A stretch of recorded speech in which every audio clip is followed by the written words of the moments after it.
memang, belakangan ini angka inflasi ini, atau potensi inflasi memang menjadi, concern ya. Tapi kami secara umum di Dana Reksa Investment Management melihat bahwa, pertumbuhan ekonomi Indonesia berpotensi, akan lebih baik dari tahun-tahun sebelumnya. Kami bahkan melihat ini adalah early, recovery cycle.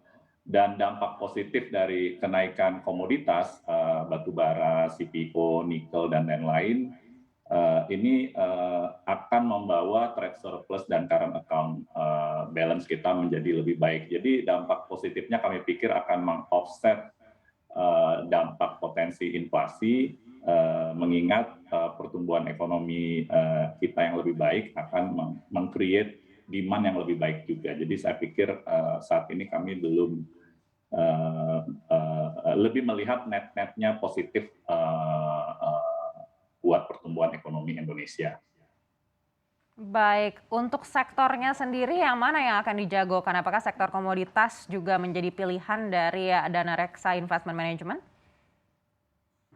Oh, secara alokasi sektor memang saat ini kami masih cukup positif dengan sektor komoditas, tetapi kami juga menjadi lebih positif juga untuk sektor-sektor lain seperti perbankan dan discretionary consumer discretionary seperti retail dan juga properti. Ini area-area yang kami juga cukup positif karena kembali lagi dengan tesis kami bahwa pertumbuhan ekonomi Indonesia akan menjadi lebih baik dari tahun-tahun sebelumnya.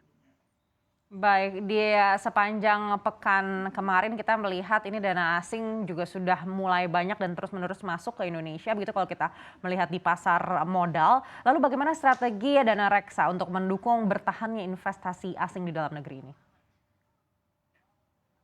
Ya, jadi memang saat ini memang basis investor kami itu memang investor domestik.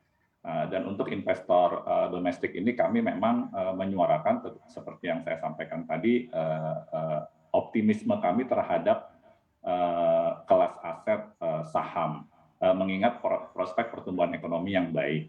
Nah, kalau untuk asing sendiri, kami melihat data-data makro yang tercermin itu sudah terlihat sekali bahwa investor asing mungkin lebih optimis saat ini ya, terutama di instrumen saham. Kami melihat sampai saat ini terlepas dari adanya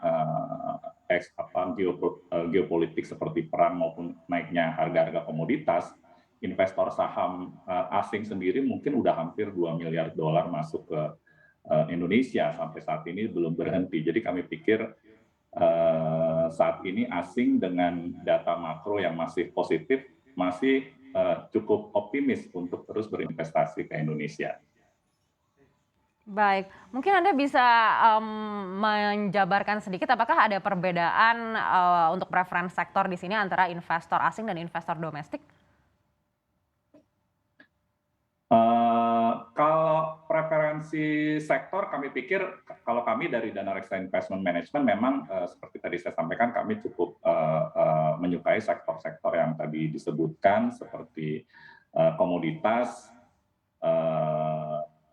consumer discretionary seperti retail dan juga properti. Dan ini pada dasarnya tema ini kami relay ke semua investor kami, baik investor domestik maupun asing.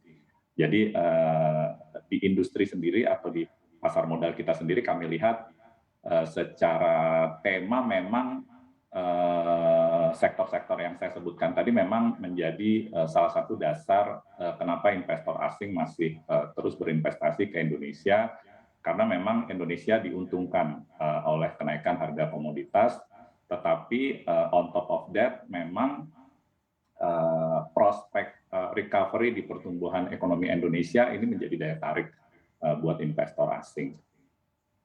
Baik, artinya sektor-sektor yang tadi Bapak sebutkan ini akan terus menjadi primadona di sepanjang 2022 ini?